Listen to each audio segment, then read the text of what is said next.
Yo, what's happening, everybody? Wyatt Hurts here, back with a gameplay / round number 2 of my Battlefield 4 multiplayer content that I'm getting up here on the channel. And this time we're switching gears a little bit. Going from Conquest, we're now playing some TDM. It's a 32-man server, and we're playing it on Dawnbreaker. And you can see I'm in here fiddling with the modifications on my barrel of this gun in particular. This gun is the SAR-21 or SAR-21, and I finally just decide I strip it down completely. Strip any modifications off of the barrel that I had initially had on this weapon. Because there was just something going on, and this match was initially, I was going to put this up my very first video for the channel for the multiplayer content, but of course after bringing in that Little Bird round that was really all Little Bird work except for a little bit of groundwork, you know, I had to go with that one. There was really no choice after that. But now that that's gone and out of the way, or up on the channel, this was when I initially recorded this match.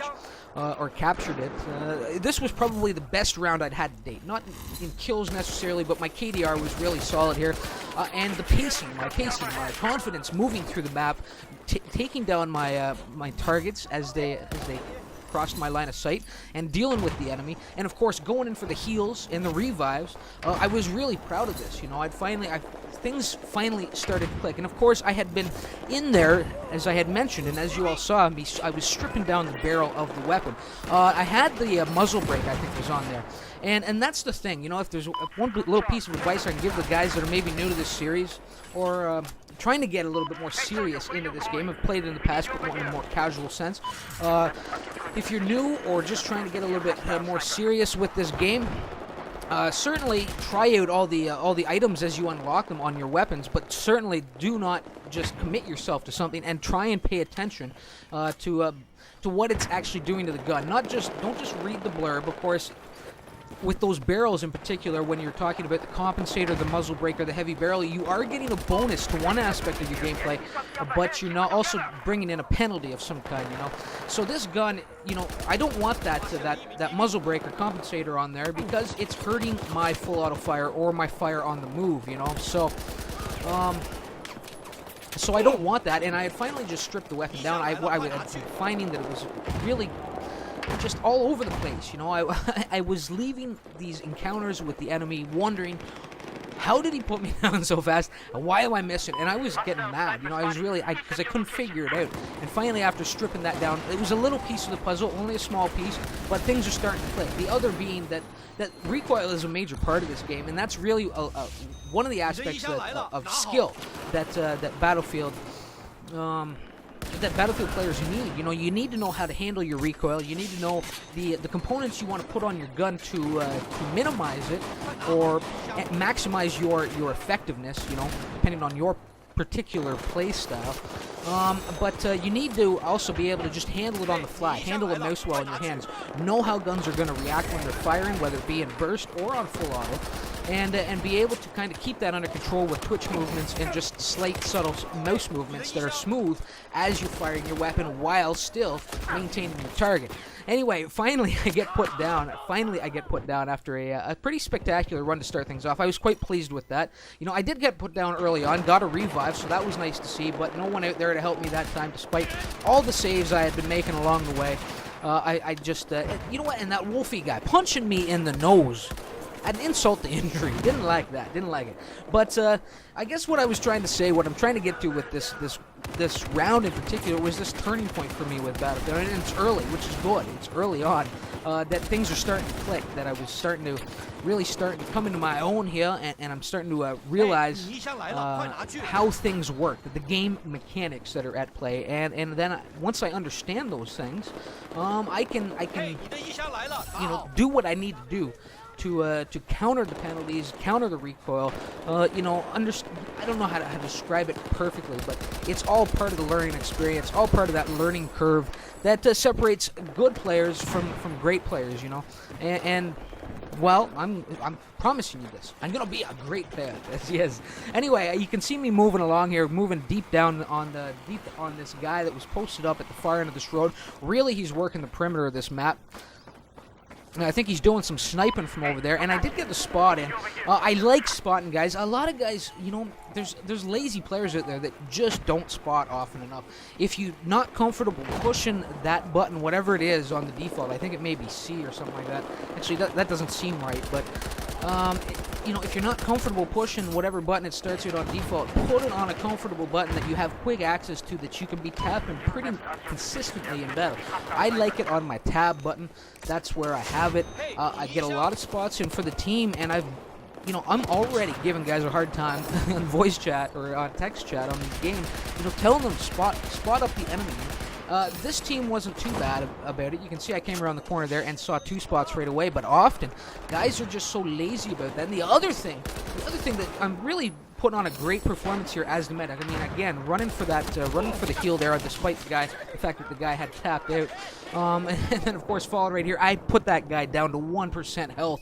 Unbelievable. Really unlucky exchange. Just barely. He barely survived that by the skin of his teeth. He almost knew why it hurts. In fact, he knows why it hurts now, and he lived to tell about it. Yes. Anyway, so here I go again, running up here. The other thing that I really find, you know, a lot of the medics, they come in here, they're good about dropping med packs. You know, medics are they'll usually drop it. I mean, that was a great heal right there. Great revive. Got the health pack down so that he could heal, and then stepped out with just some quick strafing blind fire, some hip fire there, trying to keep anybody at bay so that they couldn't line up the guy as he got back to his feet. Now, they don't really survive here, but I did manage to bring in those heals. They should have come backed up, gone around the corner, waited for their health to recharge, regrouped, you know, but they just kept pushing the fight forward. What I was trying to get to are bloody support troops. You know, the support troops are, I swear to God, it's just been personal experience, but the support troops I've had on my team and been dealing with so far are probably the thickest lot that I'm playing Battlefield, you know. And it's not to say that all of them are bad, but my God, there's nothing worse than running out of ammo and spending the next minute, after you finally do find a support troop, spending the next minute chasing him down with your pistola, yelling every couple of seconds, I need ammo, I need ammo, shooting him in the back of the head, I need ammo, I need ammo, shooting him in the back of the head. It's just awful. It's bloody awful. The support troops, it wasn't bad here. You have seen, or I've seen, in watching this as I'm putting the commentary on, seen several ammo packs down, but my God, the support troops in this game, for the most part, from what I've encountered so far, are the laziest bunch of, I don't know, deaf fools I've ever come across in my life. You know, and finally they will click in. You know, it takes them a good minute and a half of me screaming, I need ammo, doing my little battle chatter thing, shooting them in the back of the head with my pistol, not doing any damage, of course, but just trying to get their attention, and goddamn, they'll finally drop something. Now right here, again, this is a nice play. I don't see a lot of medics that do that in particular, just on the run-by, guys dropping health packs. I mean, some do. Certainly, I mean, there are guys that do it, that do their job out there, that play to their class's strengths really strongly, and that will be good field medics, or good, you know, ammo droppers for the team, good support troops for the team. But there's nothing worse than encountering it when you're the bad ones, the bad apples of the bunch, you know what I'm saying? Anyway, again, here we go. Let's get into the action. You know, back out here on this little glass catwalk up here, second, or I guess first floor, first story, and managed to put down both those guys, taking a serious amount of damage along the way, all the way back down to 16% health, just starting to come back now as I make a run for that health pack that was back here. Now, the health packs, in case you're unfamiliar, there's 2 types of health packs in the game. There is kind of the big medi bag, which I'm carrying, which is just stationary and will heal kind of a radius around it, you know, of anybody that wanders into that radius. It's kind of never, it will never deplete. I don't think it will deplete either. It can be destroyed, of course, but I don't think it will actually deplete. The other thing, there are smaller, just health, like packs. Health packs that what you do is you throw it down, and if you need it, then you run over it, you pick it up, and you'll heal 10 health at a time. And you can run away, and it will still have the effect. But as soon as you take a little bit of damage, the healing stops, you know. And that's the way that works. So you can throw it down, you can let your teammates pick it up, and let them heal themselves on the run, or you can do it yourself, right? And so those are the 2 different types. For anybody unfamiliar with the game. Now right here, I'm pretty sure I fall here. Just some bad hip fire there in the smoke. Wasn't really hitting the mark, and I did get put down. And I'm doing pretty good there, 21-3, leading the team as it stands. I've got a handful of revives in there, lots of healing's been done, and really I have been dominating. And I'm certainly a part of the reason why we've really pulled ahead in this game. You know, not just with the revives, but certainly with the kills as well. And things actually happened to fizzle out here at about this point. I'm still pulling in a few kills, but I wasn't really running it the way I was for the first, 3/4 of this round.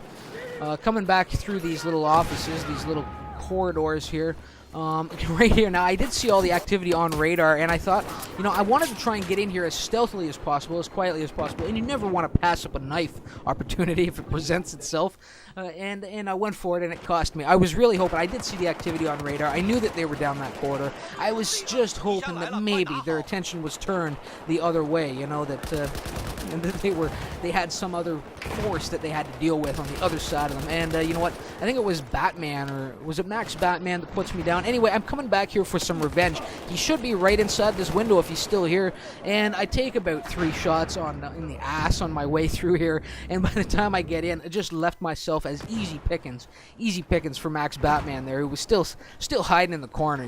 So I may have had him had I made a clean run into the building. I was expecting to go in there, guns blazing, looking for him, looking for some revenge, but it just didn't happen that way. Now right here, pinched in the corner. I was struggling to try and get myself in behind a little bit of cover, but with the support class over there, with his deep clips, I really didn't stand a chance at that point once he pinned me down. So like I said, a little bit of a fizzling out in my performance coming down this final stretch of the game, but still a pretty solid overall run nonetheless. And I'm coming back up here, as I like to do. I like to come back for revenge. I like to inspect those areas if it's possible, if it's not too far out of my way. Inspect those areas where enemies put me down. I don't like letting guys just get away with that. Just get away with it. And you know what? With all this healing that's been going on, I don't think I've said it yet. They do. They call me something, gentlemen. I don't know if you know what they call me, but they do call me something.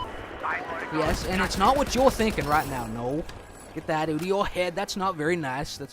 No, they don't call me that. They call me Dr. Shen, yes. And really a great assault class performance here this round, early on in the lifespan of Battlefield 4. And, I loved this. I loved my performance here. I was excited. I thought to myself and I said this earlier, but I thought to myself when I captured this is going to be my first video up on the channel. And I was so pleased with it, So here we go. Let's take a look and see what I pulled in here. Lots of different little attachments coming in, and a whole whack of ribbons. I mean, it's just, look at all those medikit ribbons. All those were the green and white ones, were the healing ribbons, right? And there it is, 25-7, pretty solid performance. Forward 15 Ranger managing to pull ahead of me at the end there. Taking first spot on the team, but no harm, it doesn't matter. I was really slacking there coming down the final stretch, as I've said a few times already. And so I should mention Forward with a 33-10. Pretty good performance there. And Undead right below me with a 21-11. Big performer on the other side. Hips, laugh out loud.